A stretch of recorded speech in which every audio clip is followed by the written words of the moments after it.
Pakita mo naman yung hidden talent mo. Di ba kaya mong gumaya ng palaka? Oo, kaya ko magtawag Yung ng sounds. palaka. Yes. Sige, so, okay. doon tayo sa may ilog para tawagin ko yung mga kauri ni Susie. Sige. Bilisan natin. Bilis. Bakit kailangan doon? Doon ba may mga palaka? Oo, dito sila. Dito sila Ang galing mo palang mag-ano. No, kaya niya talagang yung huni ng palaka. Yes. Ready. Ready. Okay, 5, 6, 7, go. Hello, oo nga. Hala.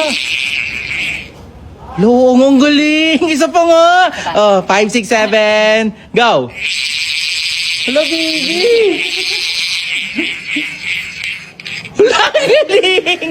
Ang galing! Grabe! Mamaya darating na yun sila. Okay, tara na. Baka dumugin tayo ng mga palaka dito. Ate, tignan mo yung grabe yung titig ni Eileen kay Saidi. Oh. Tignan mo, ti. Hindi siya, Ay, ate, hindi tinitig. Ay, sinisipat-sipat pang ganun, no? Sumisilip-silip pa. Ayun. Tingin mo, te, magkakabalikan pa yung dalawa. Ako nararamdaman ko naman, baka may chance. Magkabalikan naman ligaw. Tingnan mo, Feeling grabe ko yung naman. titig niya, oh. Ay, Tingnan mo na, ay. Grabe itong... Ay, tignan mo, nagpapakyut. Papansin talaga siya. Papansin talaga siya kay Papansin Saidi. siya, oh. Ay! Hi! Ontore, buti pa to ang sweet. Alam mo yung wala ng Silane, pero meron naman ngayong Kim tsaka si Edrian. Anong tawag sa kanila? Ay, yung ano kayo maganda? Kim Drian? Kindrian? Ed Kim. Parang mas maganda talaga yung Kim Drian. Oo, Oy! Kim Kim Drian! Bagay na bagay. Ay, Pwede tayo mag-TikTok saglit. Sabi kasi ni Sir Manix sabi ulit. yung ano ginagawa niya dito? Ay, sandali muna. Payag ka ba? Kim Drian silang dalawa. Kim Drian. Oo, alam team nila. Pero sa pagkakalam ko, bawal kasi yan dito eh. Yung mga ganyan-ganyan eh. Bawal ba? Bawal. Pero pagkapangalan mo, Kim Drian din. Kasi Kimi. Tapos Ay, oo, pareho Kim sila. Arda ka din. Pares kayong pangalan. Pwede yun, Kim Drian kayong dalawa. Pwede naman. Huy, di ba bawal yun sabi mo? Bawal. Hindi kasi Kim, di ba? Pwede yan basta Kim. O kaya nga, Kim din siya. Eh wala, basta Kim. Ay. So, TikTok na naman. Nagtitiktok na naman. Sabi ba talaga Sabi ni Sir Sir Manix? Manix, magti-TikTok Ayun tayo. lang, sabi daw ni Sir naman. Manix. Wala tayong magagawa pag sabi ni Sir Manix eh. Baka gusto niyo isumbong ko. Ay, wag! Ay, hindi. Sige na, Ba't magtitiktok yung na. bangera? Ay, ewan ko Kung dyan. nagbabanding kami ni Adrian, dati siyang sumisingit. Ewan ka ba dyan? Anong ginagawa niyan? Tignan mo na ko. Ay, bakit ganun yung tinitiktok nila? Yung tinitiktok nila, ba't parang pang sweet? Oh, Kaya nga, pang-couple yata. Ay, parang pang couple ata. Ay, ba't ba ganun si Eileen? Ay, tignan mo si Eileen. Ba't ba nakatitig ka dyan kay Saidi? papapansin ka masyado. Obvious na obvious ka. Papahinga. Hala, tignan mo sila. Okay lang sa'yo yan? Hala, tara na nga ate. Ayaw ng ganyan. Ginagamit niya lagi yung pangalan ni Sir Manix. Tanungin ko nga si Sir Manix bukas kung totoo. Kaya natin si Sir Manix kung totoo yung sinasabi. Wala kasi dyan bukas. Sige, tanungin natin. Tara na nga. Let's go. Isang beses lang tayong mabubuhay sa mundong to. Life is very short. Mabilis ang oras at panahon. Walang replay, walang rewind. Alam mo, sa panahon ngayon, huwag ka magpo-focus sa mga bagay na magpapa-stress sa'yo. Enjoy mo lang yung buhay mo. Kasi life is very unpredictable. Gawin mo yung mga bagay na magpapasaya sa'yo. Oo, minsan nahihirapan ka, nagkakaproblema ka, pero minsan kailangan mo nalang tanggapin yung sitwasyon na ganyan talaga ang buhay, nangyayari talaga yan, na okay lang yan. Pero alam mo, someday magiging proud ka sa sarili mo kasi nalagpasan mo yung pinakamahirap na sitwasyon ng buhay mo. At very soon magiging masaya ka at mapapasabi ka na lang na, God, this is more than I prayed for. Kaya piliin mo palaging maging masaya at piliin mo palaging maging mabuti. We only live once. Kaya remember, life is short. So, enjoy mo yung buhay mo dito sa mundo natin.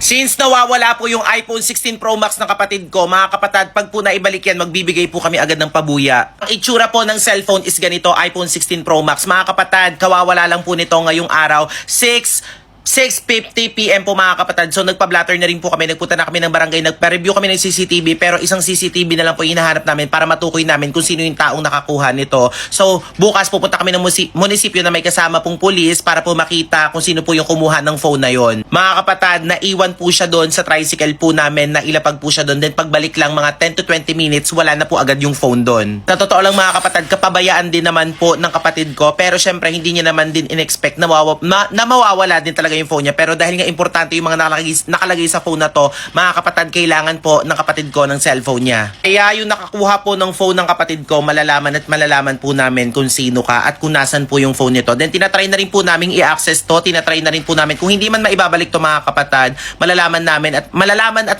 po namin yan. Makikipag-communicate po kami sa Apple para po ma-find yung phone namin kung nasaan. Kaya po sa nakapulot po ng cellphone na to mga kapatid, ako i-message nyo na po ako agad. Please, kailangan lang po talaga namin ng cellphone. Pasensya na po talaga kung naging burara po yung kapatid ko, pero doon po kasi naiwan yan sa may kolong-kolong po namin or sa tricycle po namin. Magbibigay po kami ng pabuya mga kapatid. Please, sana maibalik po yung phone ng kapatid ko. Dito lang po yan sa City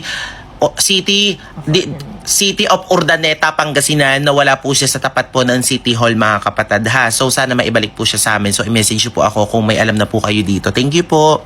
May poging nagsusumbong sa akin dito. Ano yon? Bakit? Namang problema kasi ako ngayon, gawa ng si Sandra, tsaka ako nagkaroon kami ng problema ngayon. Problema? Oo. Pageant nyo mamaya, may problema kayo. Kaya nga ito nga, di ako makapag-focus, nahirapan ako kasi, yun nga, may nagawa akong kasalanan sa kanya. Oh, anong kasalanan yun? Dapat pinag-uusapan nyo yan. Ano yun? Nahiya po akong sabihin, Kuya Yuki. Na ano nga? Nahiya po talaga ako kasi basta Kuya Yuki, hindi Oh. ko po masabi talaga sa inyo. Preliminary pageant nyo mamaya, tapos nag-aaway pa kayo. Hindi nga ako makapag-focus hindi ko nga alam po gagawin ko, naguguluhan ako kasi nga, nag-break po kami. Nag-break kayo? Bakit kayo nag-break? Nakipag-break po siya sa akin. Oh, ang tagal nyo na, tapos ngayon nag-break kayo kung kailan naman pageant nyo mamaya. Alam nyo, ang ganda-ganda ng pageant nyo, love team kayo. Alam nyo, sa totoo lang, kayo yung love team na hindi pa masyadong napapansin ngayon. Pero paano na yan, nag-break na kayo agad? Kaya nga po tapos sumabay pa yung pageant, sir. Hindi ko na alam gagawin ko, sir. Anong gagawin natin? I-move natin yung pageant para sa inyo. Hindi naman po sa ganun, sir. Pero baka lang po sana matulungan niyo po ako. Kausapin niyo po si Sandra na... O ba't ako? Pinag-usapan nyo na ba yan? Hindi po, ayaw niya po makipag-usap. Iniiwasan niya po ako. Nako po. Baby, liga dito. Nag-break daw yung dalawa. Hala, Nag-break daw. Pageant na mamaya. paano yan? Hindi pa nga po ako Partner Di pa ako pa naman natutulog. kayo Di pa ako dun. kumakain, sir. Kasi... Oo, kawawa ka naman. Ba't di ka pa Hindi kumakain? ka makakapag-focus mamaya. Di ka makakapag-focus mamaya niya. Kumain ka na. Oo naman pwede si niyo matulungan Kenji. Kuya Yuki. Kausapin niyo na lang po si Sandra. Para lang maayos po namin sana. Oo, sige. Basta pag kinausap ko, labas na ako sa inyo ha. Gagawin ko lahat ng makakaya ko. Binibigyan mo ako ng permiso para kausapin siya. Pageant nyo na mamaya. Anong oras na? Kaya nga po O siya, sige na, kumain ka doon. Kakausapin ko Prepare si ka Sandra. na. Bukat nag-break sila ni Sandra. Sa mismong Kuya pageant. Yuki. Kayo na lang yung love team na sobrang ganda at pogi naghiwalay pa. Baby, huwag tayo magbe-break ha. Ikaw Baka mag-break din tayo, sinasabi ko sa'yo. Ano na Grabe nung pogit maganda na nila, naghiwalay pa. Ikaw ba, napapangitan ka ba sa akin? Hindi. Napapangitan ka sa akin eh. Nandiyan ka lang pala. Kanina pa kita hinahanap. Bakit po? Si Kenji kasi may problema ba kayong dalawa? Meron man po, pero yun nga po, ayaw ko po muna siyang pag-usapan. May Kasi pageant pa. Paano yun? may pageant nga, nakipag-break ka daw. Oo, kasi napupuno na talaga po ako sa kanya eh. Nahihirapan na talaga ako. Alam nyo, ganyan pa talaga pagka Sumakot pa sa pogit pageant. maganda, hindi nagtatagal. Sayang Ganun naman. talaga. Paano kayo makakapag-focus niya? Hindi pa daw siya kumakain, hindi pa rin daw siya naliligo, hindi pa rin daw Mamaya siya na yung makapag-focus, pageant. wala siyang tulog. Ikaw ba, may tulog ka ba? Wala rin. Paano yan? Ano bang ginawa mo? May ginawa ka ba? Wala, siya yung may ginawa. Ano ba yung ginawa? Wala naman siya sinabi sa akin. Meron. Ang landi-landi niya kasi. Hala. Di ba hindi niya sinabi sa inyo? Hindi naman siya nag-open. Siya na lang po yung tanong. Ala sa akin nga pinapatanong sa'yo. Ayusin nyo yan kasi pageant nyo mamaya. Kaya ko naman po maging eh. okay kayo. Kaya mo. kaya. Sigurado ka. Kaya ko Ay mag-isa. nako. O siya, sige kasi ako aasikasuhin ko pa din sa Ilin. Ikaw mag-prepared ka na meron na lang kayong 3 hours. Yung makeup artist mo papunta na ba? Opo, on the way na. Oo siya, sige na ha. Mag-usap na lang tayo mamaya. Sana maayos Sana nyo. maayos nyo ha. Apo. Oo siya, sige na. So, in-announce na nga ang mga official winner ng Mr. and Miss Manix 2026. So, ayan, nakikita nyo mga kapatid. So, sa mga babae po, ang second runner-up po is si Cyril. Ang first runner-up po is si Eileen Yay. At ang nag-title po or ang nanalo po sa female category is si Sandra Villamayor. Tapos sa lalaki naman mga kapatid, second runner-up si Saidi. First runner-up po si Kosoke. At syempre, ang title po natin is si Ace Remite. So, ayan mga kapatid. So, nakakaloka, grabe yung labanan. Alam nyo ba mga kapatid, 3 days preparation lang po yan. Ito, sasabihin ko na talaga sa inyo. 1 day lang po lahat yan. Yung shoot na yan. So, ginawa yung finals and prelims po is sa loob po ng isang araw. So, ibig sabihin mga kapatid, yung preparation na ginawa is 3 days lang. Kasama na yung rampa. Ang daming first timer dyan. Kagaya na lang ng aking kapatid. First timer po sa pagrampa yan. Yung tatlong lalaki na to, first timer din po yun na sumali ng pageant mga kapatid. So, grabe. So, proud na proud ako sa kanila kasi mga kapatid, grabe yung preparation din na ginawa nila, grabe din yung effort. Halos lahat nag-effort mga kapatid. Alam niyo yung simpleng vlog lang na gagawin, pero ang nangyari po mga kapatid is naging bongga dahil nagpa-set up agad. Eto, imagine nyo ha, March 24 no nag-present kami kay Sir Manix na, Sir, magpa-pageant tayo, vlog lang. Vlog lang yung gagawin. Tapos, March 27, yan na mga kapatid. Ay, March 26 nilabas yung official candidate. Then, March 27, yun na mga kapatid, ginawa na po namin ang vlog na to, tapos hindi namin in-expect na sobrang ganda na stage siya pinagawa ni Sir Manix. Kasi nagpagawa siya ng stage siya sobrang ganda. Nung March 25, after namin sabihin sa kanya, March 24, March 25, nagpagawa siya agad ng magandang stage na pressure ang lahat. So March 27, ginanap na nga ang hinihintay ng lahat mga kapatid. So alam na namin talaga kung sino yung nanalo dyan that day. So yun mga kapatid. So ito, for the vlog lang. Kaya ang daming basher, wag kayo masyadong ma-stress. Yung mga basher dyan, wag kayo masyadong ma-stress. Kasi hindi lang yan yung gagawin natin, hindi lang part 1. Kasi ang dami nagsabi, ba't daw hindi nakapasok si Nika, hindi daw nakapasok. Alam nyo mga kapatid, lahat naman sila actually pampasok. Then yung nangyari dyan mga kapatid, hindi po scripted. Totoo po yung final result niyan. So may mga judge din po, may mga